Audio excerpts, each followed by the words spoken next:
Special music now, so let's all be ready for that. Good morning, Bob. Happy Easter. Thank you. Who said that? I can't see the mask. He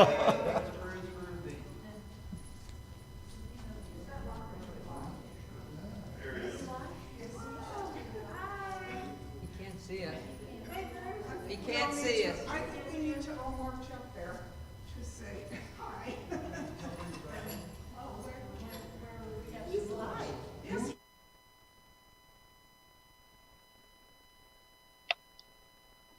Good morning and happy Easter from Rhode Island. It's a pleasure to be back with friends again. And the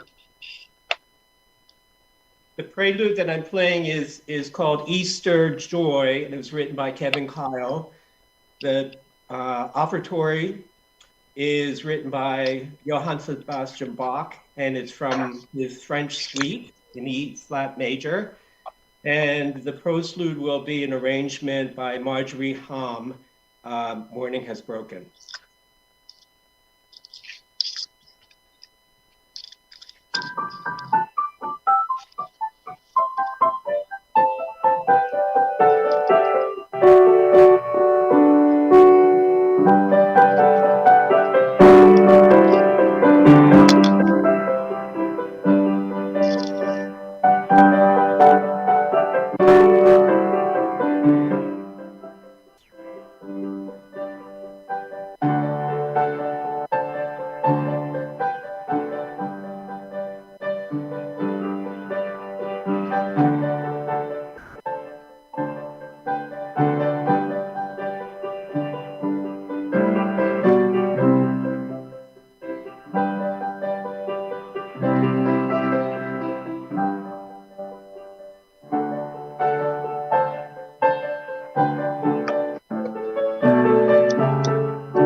Is this on?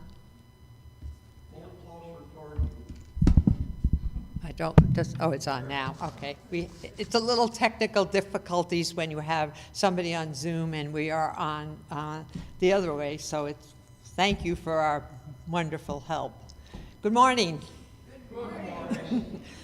Welcome to the Treasure Coast Unitarian Universalist congregation.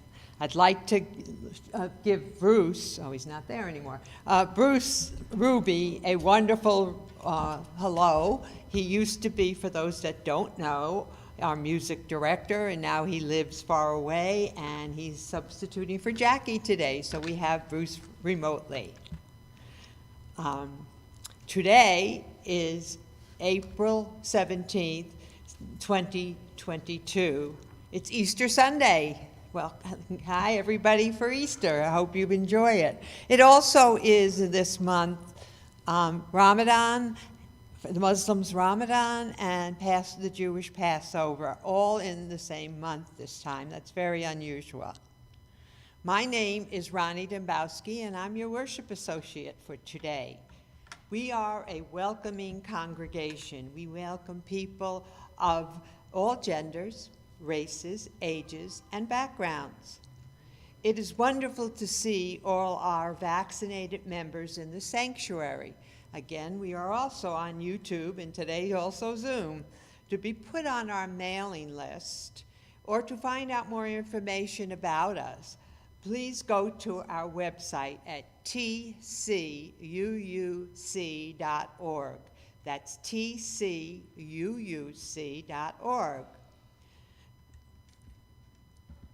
On the link, you can request to be on our online newsletter, which comes out every Friday. Please silence your cell phones if you haven't already. If there's any visitors here today, which I don't see, welcome. And if there is a visitor that I'm missing, I don't believe so, I think I know everybody, we would love to meet you.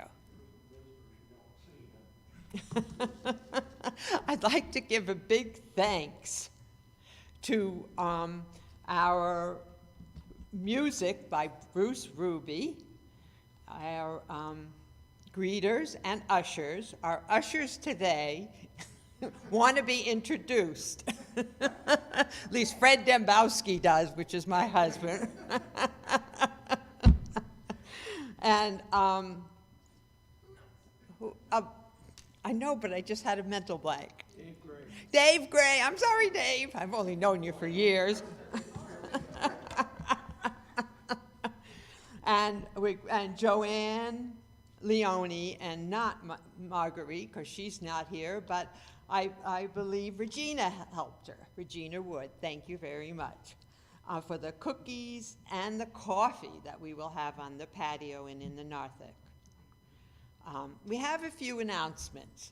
One was sent to us by Jackie Robbins. She will be in a concert with Terry Barber at the Lyric Theater on April 21st at 8 o'clock.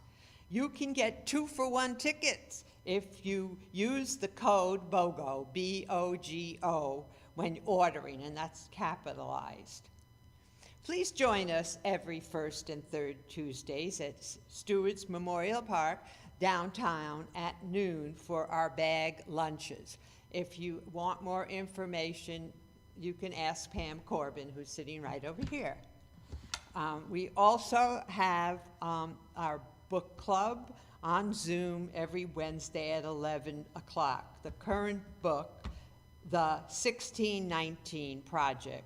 You can see John Morn, who isn't here today, to get the Zoom link or call the office. Now it's time for us to light the chalice, and our wonderful, great minister, Reverend Bob MacDonald, will light while I say these words from the I ever say this wrong, where's Ann? That Haggadah, am I saying it right, Ann? She's not listening. The Passover Haggadah. May the light we now kindle inspire us to use our powers to heal and not to harm, to help and not to hinder, to bless and not to curse, to serve, spirit of freedom. Now, this Passover started on Friday, and I think most people here know about Passover. And I've decided my opening words would also come from a Passover, and it's from the Congregation of Beth El in Sudbury, Massachusetts. What sacrifices would you make for freedom today? What would we leave? How far would we go? How deeply would we look within ourselves? Yes, we who have the time, what do we do to be worthy of our precious inheritance? We were slaves in Egypt, but now we are free.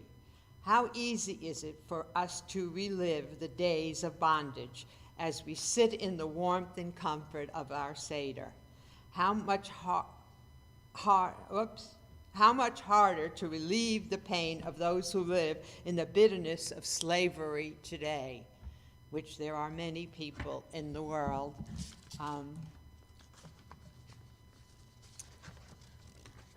Now we will play our first hymn, we will sing with our masks in place. Hymn number 1 is in the hymnal 38, and everybody should be able to sing this because we sing it often. Morning is broken.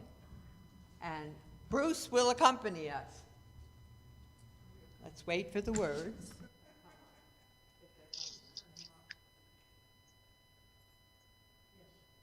Give me a sec.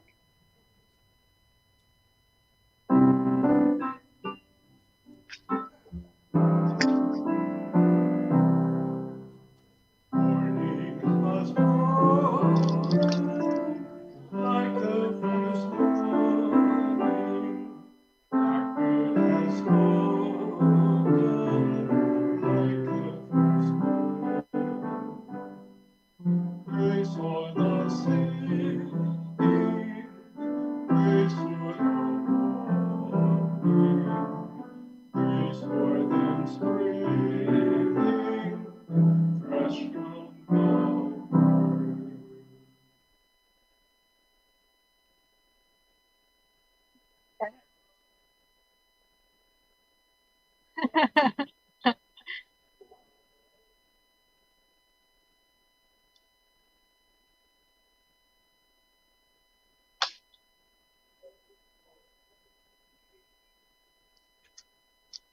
I mean, I guess they want to keep going. I thought I was supposed to stop.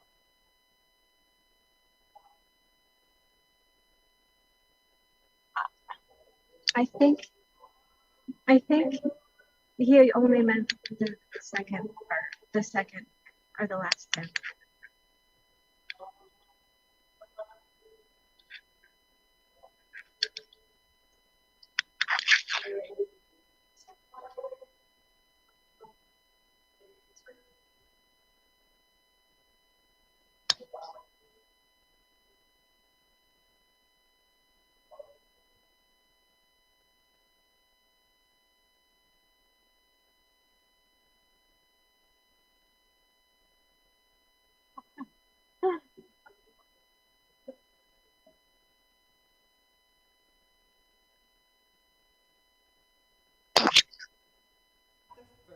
Verse, and we will sing the second with our masks on.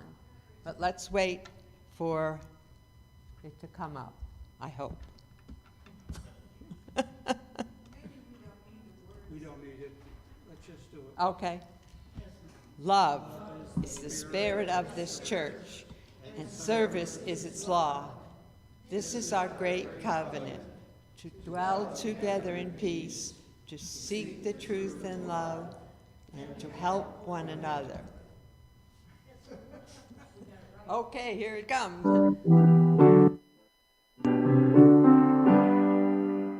From all that dwell below the skies, let faith and hope and love arise. Let beauty, truth, and good be sung from every land by every tongue. Amen.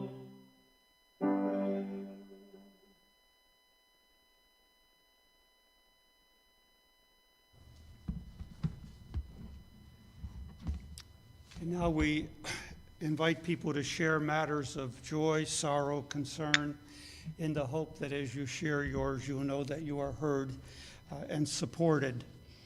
We ask that they be brief, that they be personal, and not announcements. Pat Burt messaged me last night that Joe had a procedure at the hospital, Joe Burt, on Thursday, and had a stroke right afterwards. She says it seems to be a mild one.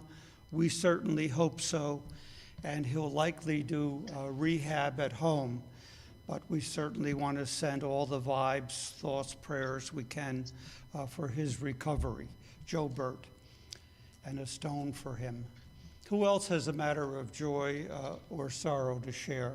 Come to the mic or from your chair, whichever. Janet Grote. Our neighbor, David Evans, has been struggling with lung cancer for quite some time, and he's really going downhill.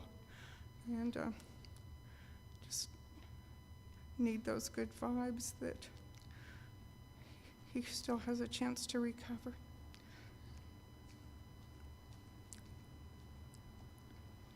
Regina?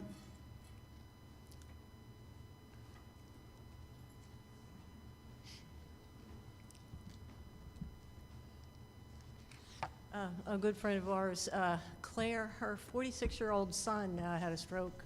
It is in intensive care. We're all hoping for the best, but I'd like you to keep her in your wishes. Wow. Pam?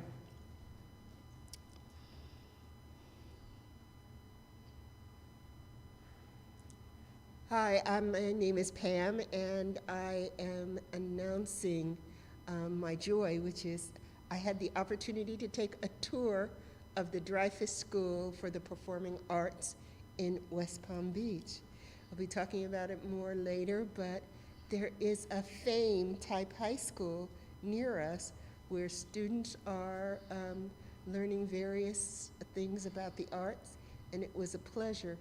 I donated something to that school, and I like to see where my money is going. And so it wasn't money, but I urge all of you to trace your donations. Anyone else?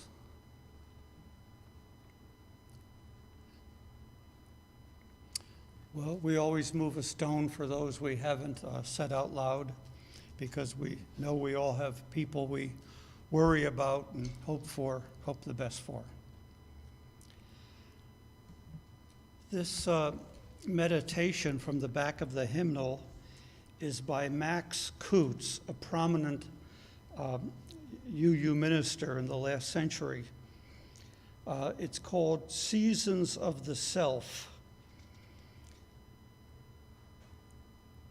We need a celebration that speaks the spring-inspired word about life and death, about us as we live and die. Through all the cycling seasons, days, and years, we need the sense of deity to crack our own hard, brown December husks and push life out of inner tombs and outer pain. Unless we move the seasons of the self, and spring can come for us, the winter will go on, and Easter will remain a myth, and life will never come again, despite the fact of spring. Max A. Coots. Moments of silence.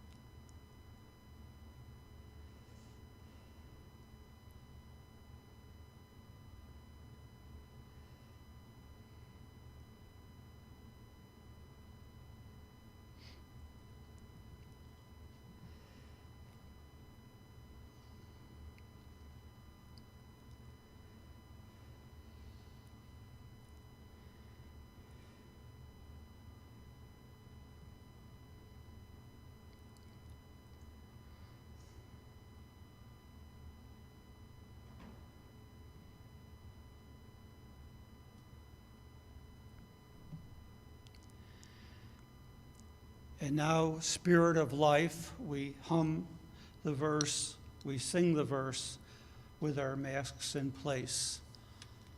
Hopefully, Bruce will guide us.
people to give and need people to give. And I'm feeling the need, not this morning, but soon, to regather our small but powerful choir up front to lead us in these songs. So you know who you are. We know you love to sing, and soon there will be the opportunity. And now there is the opportunity for all of us to give generously to the good thing we all are doing here, our morning offering.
Thank you, Bruce, and thank you all.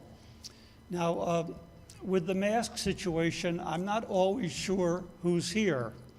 So is Pat Winchild, is that you in the back? Pat is joining our membership today. I wanted this for today as a sign of life, spring, Easter. So Pat, I've asked her to come forward and sign the book and then to tell us a little about herself.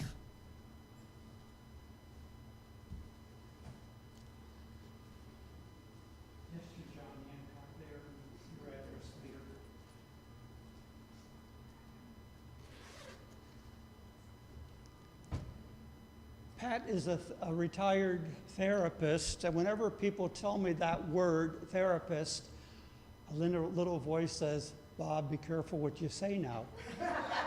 But I didn't feel that way about Pat, and you won't either.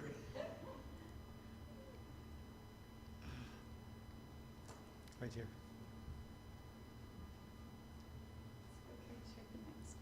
Is it okay?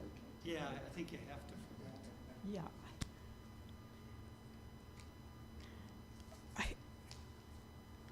Bob asked me to say something about myself. I didn't want to forget. A little closer to the microphone. Can you hear me? Yes. Okay. My name is Pat or Patricia Winchild. I was born September 30th, 1940 in Philadelphia. I'm the oldest of 8 children, 7 girls and a boy. My mother was Catholic. Dad was Protestant. Back then, Dad had to convert to Catholicism for them to be married. Some of you probably know that. From childhood on, I lived in Maryland, mostly Baltimore. I had 12 years Catholic schools, lived with the nuns in high school to work my way through. I married at age 20. No one that we knew talked about birth control. I had 4 children, 3 boys and a girl. With the pregnancy of my daughter, Suzanne, feminism became very alive for me. I started a religious study group with my husband and 2 Catholic friends, and at the end of 2 years, they were still Catholic, but very liberal ones, and I was a Unitarian. I was with my husband 8 years, but learned it was a mistake. I had no antagonism for him and introduced him to the woman he lived with for 3 years after I left. Many of you will remember that lots of women back in the 70s changed their last name or hyphenated them. That was partly inspired by black people taking African names. When I tried to change my last name to my mother's name with child, the old white judge did not want to allow this, but I had a strong, smart female attorney, so it happened. It took me 6 years to get through the first 2 years of college because I needed to be there for my children. I credited my youngest sister for being the best aunt ever. She chose not to have children, but mine adored her. She helped me have a life outside of motherhood. I was active in women's groups such as NOW, Women's International League for Peace and Freedom, NAVRAL, and I read and learned. Feminist writing helped me unlearn and relearn. One lesson was about how to weed out the Mr. Wrongs from what I wanted. It took me 5 years to find him. When I met Mario, he said he didn't want children, he preferred dogs, and we always have had a dog, which the children appreciated. We lived in sin for 25 years, which I strongly recommend for couples to learn not to take each other for granted. And then we married for purely practical reasons, health insurance. We celebrate our anniversary on New Year's Eve. We've been together 47 years. Mario's 12 years younger than I am. His uncle called him an old man in a young man's body. I say he's an old soul.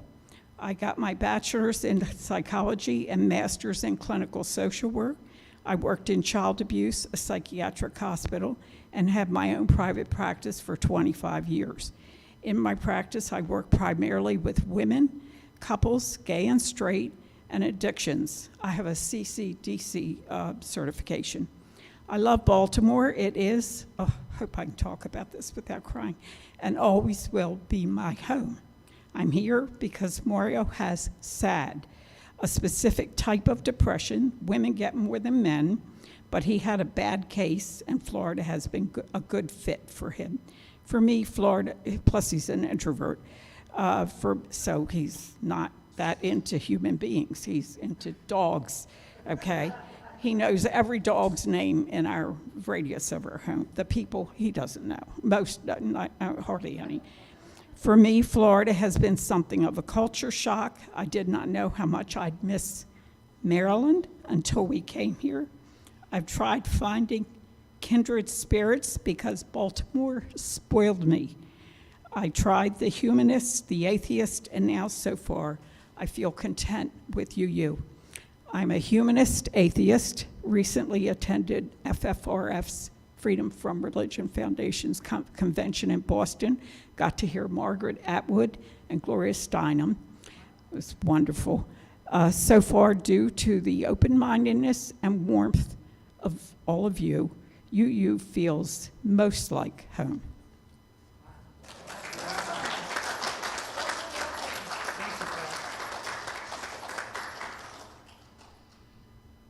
Pat was telling me about her special interest in SAD, seasonal affective disorder, I think.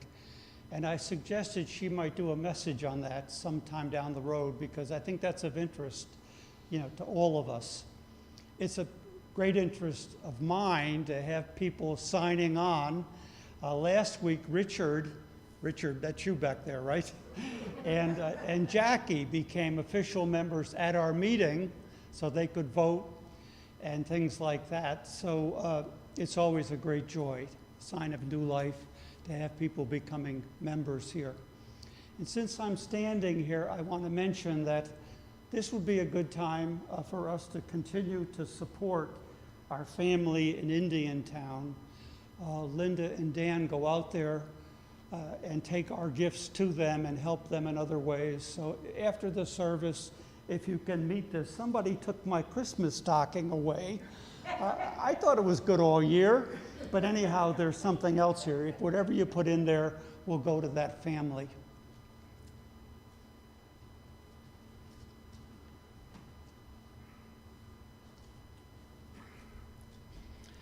And now I thought this video was inspiring It's a Christian hymn that this choir sings beautifully, but their attire and their home moves me, and will you.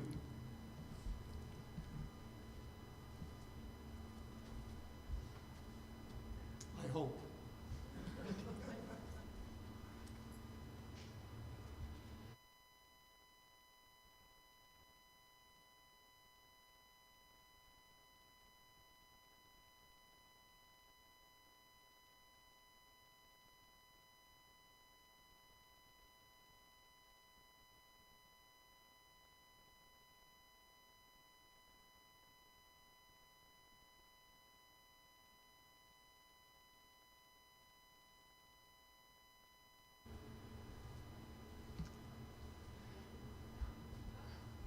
Well, that is Ukrainian attire. It said the Kyiv Symphony, and they're singing "Precious Lord, Take My Hand." I think we would all like to take their hand.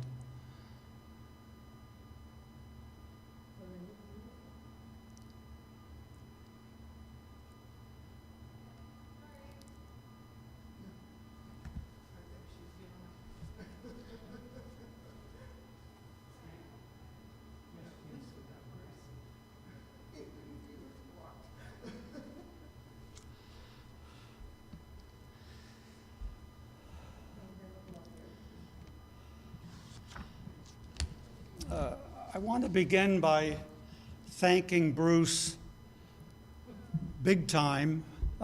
When I heard that Jackie couldn't be here today, I thought of Bruce. And he immediately was willing, and we're very grateful, Bruce. You don't get away from this family, and you don't want to. I'm glad for that. I also want to say thank you to Karina. We had a breakdown last week in internet. You probably know about that. And we had to have new equipment. And Debbie got on the job, and Karina's been on the job, and we're just grateful. Chris, you never get away from the job either, do you? So we're grateful for all the help these folks have given. We seem to go on needing it, but we've gotten a lot of help this week. I have two Easter memories, neither particularly religious. You've heard of them before. Last year, I held up the picture of me and my brother on Zoom. I about 7, he 10. Mom, not a churchgoer, but she did discover the local church was a good place to drop her rambunctious boys off on Sunday morning for some free childcare and an hour or so of rest for herself. So Mom, a hardworking single mother, had decked us out in Easter finery, suits and ties and brimmed hats. We looked like two thugs. What made it particularly memorable was my late brother Larry and I discovered two truck tires in our grandparents' backyard and decided they were perfect for rolling each other curled inside, suits, hats, and all. Mom found us and gave us a very warm Easter memory. My second memory, somewhat related to Easter, was in Australia, February 2009. We were on a group tour of Australia and New Zealand, and I got an email from Ken George, TCUUC Board Pres. Can you do the sermon on Easter? Sure, I replied, and then I scratched my head. What do you say to UUs on Easter? I have wondered that for many Easters since. I was pretty sure we wouldn't sing with gusto like my small West Virginia churches while I was their student minister in college. Up from the grave he arose with a mighty triumph o'er his foes. Jesus rising on the third day, Friday, Saturday, Sunday, the third day, became a creedal requirement, an odd one.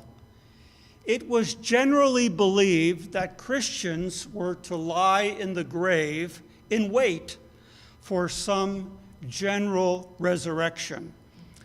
So Jesus rising would be alone in the universe. Creedal beliefs are to be repeated by new recruits, not to be thought about for rational sense-making. I believe he has been a lonely and misunderstood and misinterpreted figure down through history. He was a powerful wordsmith, a teacher who said things so memorably, so indelibly. Pre-print, he had a gift to say things like, "Why do you see the speck in someone else's eye, but not the log in your own?" And when asked how many times his followers were to forgive, which some of his would-be followers would find challenging, he responded with the number that means endlessly. The questioner asked if we had to forgive 7 times, and Jesus replied, 70 times 7, meaning endlessly. And the one I like, it's not those who say my name or use my name, but those who do what I taught. Now, I would say to Jesus, tell me that hard one again, the painful one. As much as ye did it to the least of these, my brothers and sisters, ye did it to me. And inasmuch as ye did it not to the least of these, ye did it not to me. The great American leader in the colonies and early New England states, who has become a founding father of the first U, William Ellery Channing, wrote eloquently that making Jesus divine detracted from his teachings. I've heard a closer to our time great named Truman say Truman, is kind of an agnostic when it comes to God, but he tries to be a follower of Jesus' teachings. When I told this congregation here back in '09 in the other room that we were going to Australia and New Zealand, somebody who attended gave me the name of a retired Episcopalian clergy in Sydney. He and I walked about Sydney and had lunch, so of course I asked how his faith had evolved.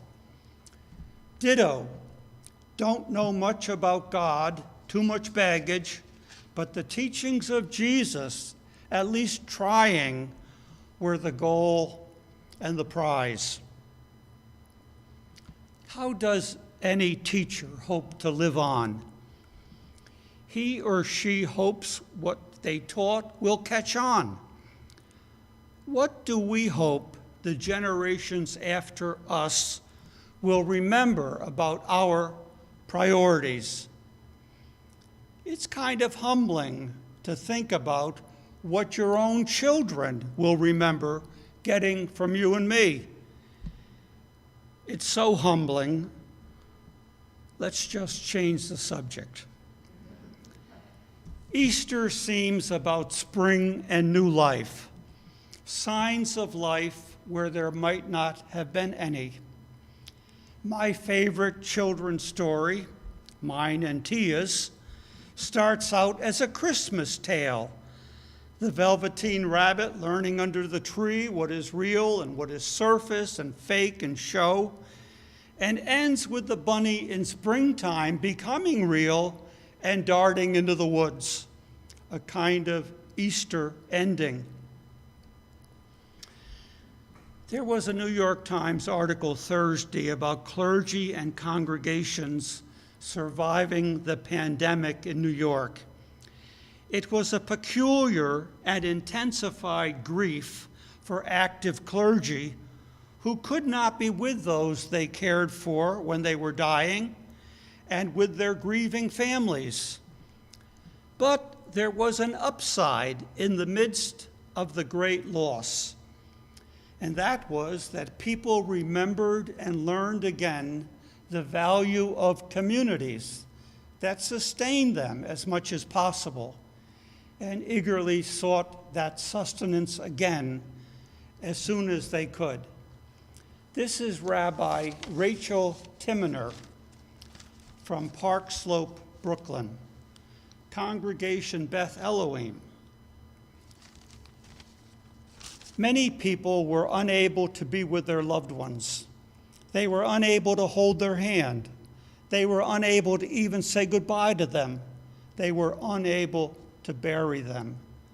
They were isolated and cut off from the human bonds that would normally encircle them as they grieve. And that was devastating for them. And it was devastating for me.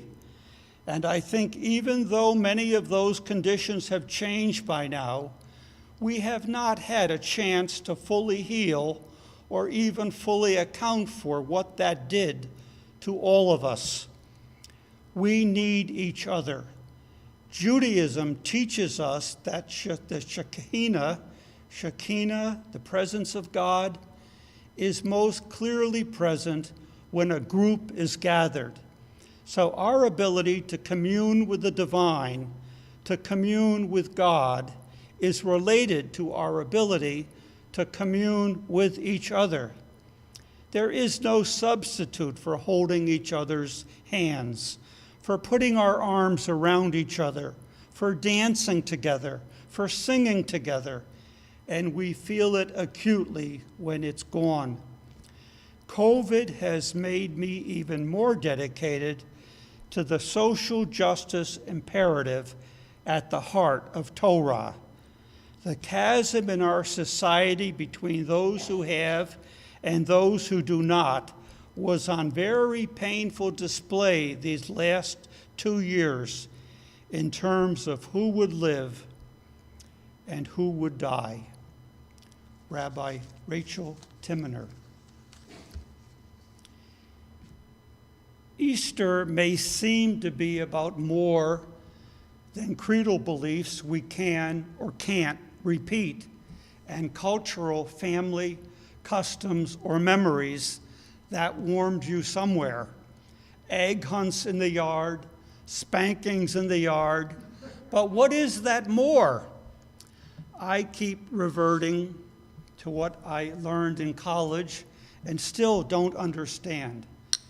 And that is that eternal, lasting is about quality, depth, and not about longevity. We've all read and felt that love is eternal. That means to me that people who have loved me well are still loving me, and I can feel that even though they are gone. I have known love enough to know that that's what I should make my end in life. That's what I should be living for. For me, that's more important than what happens just before or just after my last breath. One of the good things about Easter is we really can't tell each other what it means. It means different things. I think it invites us to stop for moments and think about what is lasting, who has touched our lives in a lasting way, and whose life we might touch still in a loving, lasting way. And if we make that our end, things will work out, because while we could, we gave it our best. As the Brooklyn Park Slope rabbi wrote, COVID, which brought us to the brink of life and death and claimed about 1 million Americans and is still claiming, it also brought an urgency to right some things, or at least try. Can we stomach? There has been another execution of a young, unarmed black man, Patrick Lyoya, 26, Congolese refugee, shot by a policeman in Grand Rapids after a traffic stop for a non-matching plate. No rush to judgment here, but if you are on top of a struggling man who is face down, you have the option to roll off him, let him run, because you have a cavalry to bring him in. You can't have the option to just shoot him for resisting. Phone cameras seem to be demanding justice, even if political leadership can't or won't. So along with COVID receding, I'm going to say that a couple times because it sounds so good. I'm not sure it's true, but it sounds good.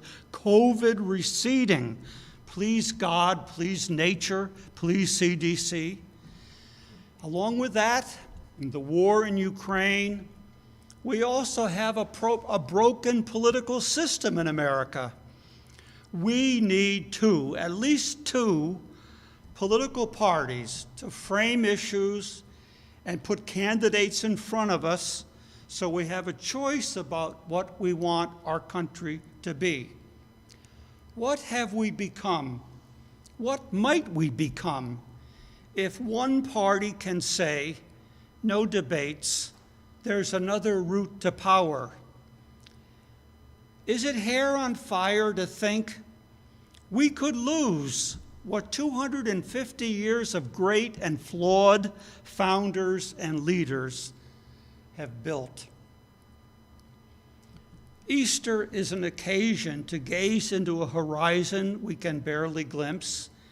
It is an occasion to hope for what might be there for generations after us and what they can do with the metaphorical bricks and mortar we started. We know we have to do more than hope, especially with what we are facing today. Now, I think we have experienced a meaning of Easter here at TCUUC. Soon after we started gathering in the park, I was fretting over our numbers on Sunday. Just some ministerly bemoaning about our survival potential. You may not have noticed, but I do fret about that periodically. One of you capped that with, we just have to keep on. I think meaning we just have too good a thing going not to keep on. I think COVID has reminded us that we need each other. We don't need each other in the same way. We are UUs, but we need each other. And in the park and in this place, we experience joy. We have also discovered that we need to work on and to value our core.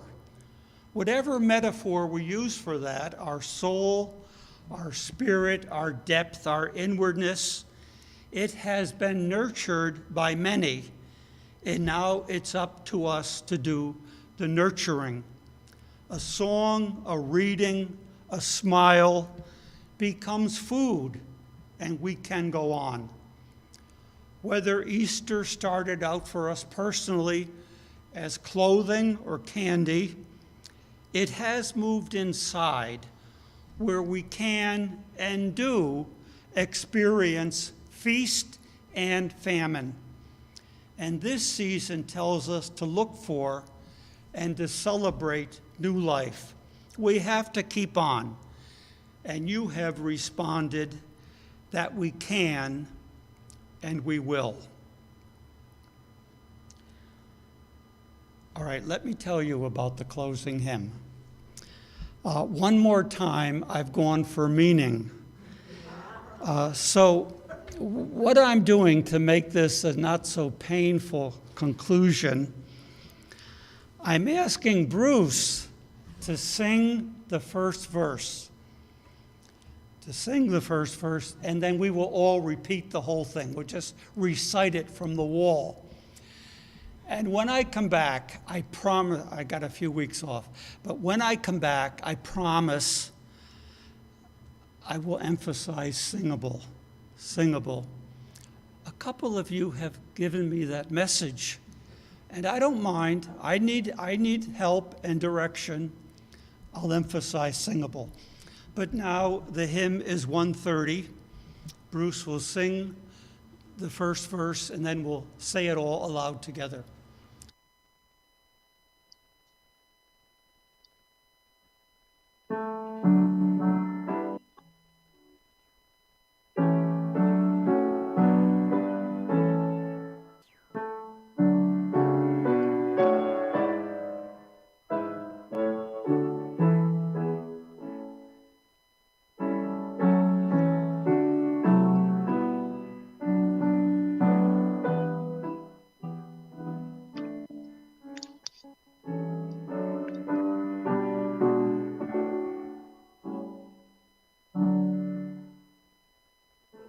Liberating rose that glows on ragged stem.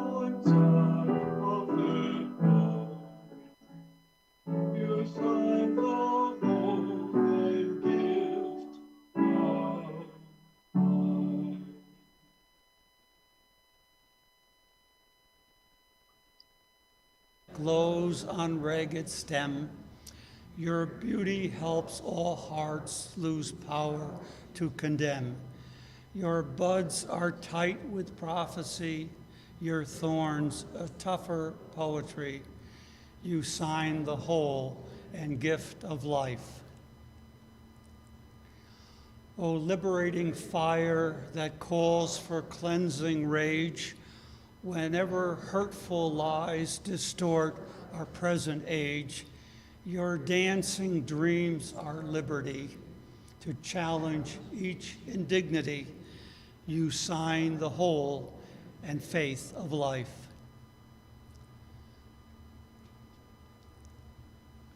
O liberating song, whose echo now we sing, your lyric swelling line rekindles strengthening. Your harmonies portray the time when seeds we show shall bloom sublime. You sign the whole and hope of life.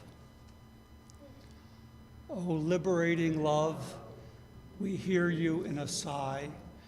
We glimpse you when we see a wet or weary eye. We touch you when our hands extend to soothe or to embrace a friend. You sign the whole and source of life. And after the postlude, we'll gather for coffee, time together in the lobby in the back.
These are the closing words you've been waiting for.